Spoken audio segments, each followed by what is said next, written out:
Hi friends, ഒറ്റയ്ക്ക് ഇങ്ങനെ മടി പിടിച്ചിരിക്കുന്ന ദിവസങ്ങൾ ഉണ്ടാക്കാൻ പറ്റിയ ഒരു റെസിപ്പി ആയാലോ. അപ്പോൾ ഇന്ന് പപ്പട ചോറാണേ.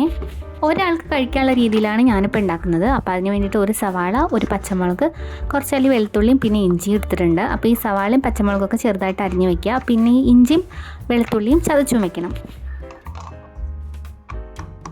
പിന്നെ ഒരു 4 പപ്പടം എടുത്തിട്ട് അതിനെങ്ങനെ ചെറുതാക്കിയിട്ട് മുറിച്ച് വെച്ചിട്ടുണ്ട്. ഇനി ഈ പപ്പടത്തിനെ ഒന്ന് പൊരിച്ചെടുക്കാം. സാധാ നമ്മൾ പപ്പടം കാച്ചുന്ന പോലെ തന്നെ പാത്രം വയ്ക്കുക. അത് ചൂടാകുമ്പോൾ വെളിച്ചെണ്ണ ഒഴിച്ച് കൊടുക്കുക. പിന്നെ ഈ പപ്പടത്തിൻ്റെ കഷ്ണങ്ങൾ അതിലേക്ക് ഇട്ട് കൊടുക്കുക. അത് വീർത്ത് വരുമ്പോൾ പിന്നെ മാറ്റി വയ്ക്കുക.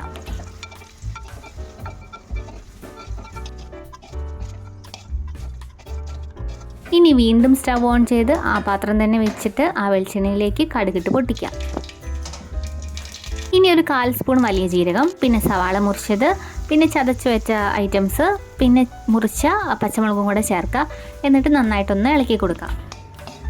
ഇത് പെട്ടെന്ന് വാടി കിട്ടാൻ വേണ്ടിയിട്ട് ഉപ്പും കൂടെ ഇപ്പോൾ ചേർക്കുന്നുണ്ട്.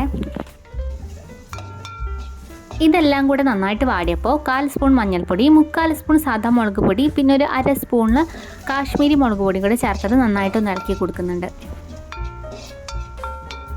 ഇനി ഇന്ന് ഉണ്ടാക്കിയ ചോറോ ഇന്നലത്തെ ബാക്കി വന്ന ചോറോ ഏതെങ്കിലുമൊക്കെ ചോറ് ആഡ് ചെയ്ത് കൊടുത്തിട്ട് നന്നായിട്ട് ഇളക്കിയിട്ട് പിന്നെ കുറച്ച് മല്ലിയിലയും പിന്നെ കറിവേപ്പിലയും ചേർത്ത് കൊടുത്തിട്ട് പിന്നെ ഇളക്കുക. ഈ ഒരു സമയത്ത് ഉപ്പ് പാകല്ലേ എന്നൊക്കെ നോക്കിയിട്ട് ഉപ്പ് കുറവാണെങ്കിൽ അതിനനുസരിച്ചുള്ള ഉപ്പും കൂടെ ചേർത്ത് കൊടുക്കുക. എന്നിട്ട് വീണ്ടും ഇളക്കുക. ഇനി നമുക്ക് ആ പപ്പടം മാറ്റി വെച്ചിട്ടുണ്ടല്ലോ അതും കൂടി ഇതിലേക്ക് ചേർത്ത് കൊടുത്തിട്ട് പിന്നെ ഇളക്കി കൊടുക്കാം.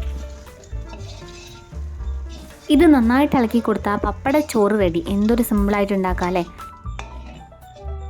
ഇത് ഉണ്ടാക്കിയ ഉടനെ തന്നെ കഴിക്കണം, മാറ്റി വെച്ചിട്ടൊന്നും കഴിക്കരുത്. പിന്നേക്ക് വെച്ചാൽ പിന്നെ അത് പപ്പടം തണുത്ത് ഒരു ടേസ്റ്റും ഉണ്ടാവില്ല. എപ്പോഴും ഒരുപോലെ ചോറും കറിയൊക്കെ ഉണ്ടാക്കി മടുക്കുമ്പോൾ ഇതുപോലെയുള്ള വെറൈറ്റി സംഭവങ്ങളൊക്കെ ഉണ്ടാക്കിയാൽ ഒരു രസമല്ലേ.